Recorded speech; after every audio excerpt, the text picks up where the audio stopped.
माजान चीन की स्टेट वजारत सिक्योरिटी जो है उसमें नायब वजीर के तौर पर खिदमात सर अंजाम दे रहे थे और इन्हें 2006 में इस ओहदे पर तैनात किया गया था। इन्हें चीन का टॉप सिक्योरिटी चीफ भी कहा जाता है।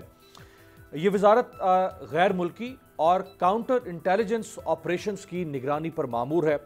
माजान पर इल्ज़ाम लगा कि उसने अपनी सियासी ताकत का इस्तेमाल करते हुए एक अरबपति रियल स्टेट टाइकून गाओ वेंगोई के कारोबारी मामलात में फायदा पहुंचाया। जैसे मलिक रियाज पाकिस्तान के रियल स्टेट टाइकून हैं।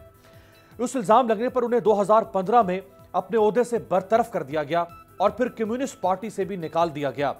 माजान पर इल्जाम लगा कि उसने $15.5 मिलियन से जायद रिश्वत वसूल की और इनसाइडर ट्रेडिंग की। उसने 1999 से 2014 के दौरान उन जराइम का इर्तिकाब किया। चीन के उस ताकतवर शख्स और सिक्योरिटी चीफ को 4 साल पहले गिरफ्तार कर लिया गया था। 30 दिसंबर 2016 को उसके खिलाफ करप्शन और इख्तियारात के गलत इस्तेमाल पर मुकदमा चलाने का ऐलान किया गया और बिलाखिर चीन के शुमाली मशरकी सूबे की एक अदालत में उस पर मुकदमे का आगाज हो गया। आज से 4 रोज पहले उसके मुकदमे की आखिरी समाअत थी। डालियान इंटरमीडिएट पीपल्स कोर्ट ने अपने बयान में कहा कि माजियान ने अपने ओहदे का इस्तेमाल करते हुए न्यूयॉर्क में मुकीम गाओ वेंगोई को कारोबारी फायदा पहुंचाने में मदद की। उसने 10 करोड़ युआन यानी 1 करोड़ 45 लाख अमरीकी डॉलर्स बतौर रिश्वत लिए और अंदरूनी मामलात की बुनियाद पर तजारती हिस्स में फायदा पहुंचाया। अदालत ने कहा कि उसकी रिश्वत की रकम बहुत बड़ी थी और कौमी और अवामी मुफादात का बिलखुसूस भारी नुकसान हुआ, जो अवामी मुलाजमीन की दानतदारी के तकाजों के बरखिलाफ है।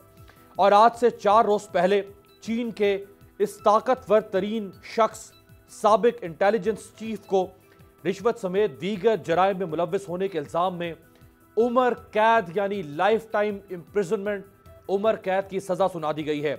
माजान को सिर्फ उम्र कैद की सजा ही नहीं बल्कि इसके साथ साथ उसे $7.25 मिलियन अमरीकी डॉलर्स जुर्माने की सजा भी सुनाई गई है।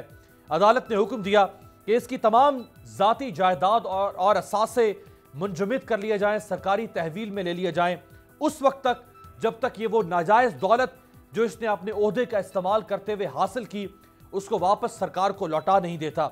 आप इस मुकदमे का दिलचस्प पहलू ये देखें कि माजान ने सजा सुनने के बाद इदारों को धमकाने, ललकारने, दमादम मस्त कलंदर का नारा लगाने, ईंट से ईंट बजा देने का ऐलान करने, हाथ तोड़ देने की धमकी देने, फैसले के खिलाफ अपील करने के बजाय उसने अपने जुर्म का एतराफ किया और ऐलान किया कि वो सजा के खिलाफ किसी भी किस्म की कोई अपील नहीं करेगा।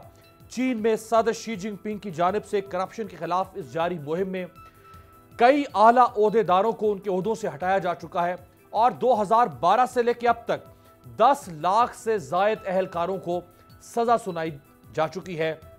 यह है चीन और यह है चीन की तरक्की का राज, जिससे आज वज़ीर-ए-आज़म इमरान खान भी सीखना चाहते हैं और जिससे 10 साल कोशिश करते रहे शहबाज शरीफ भी सीखने की और जिससे पीपल्स पार्टी भी सीखने की कोशिश करती है।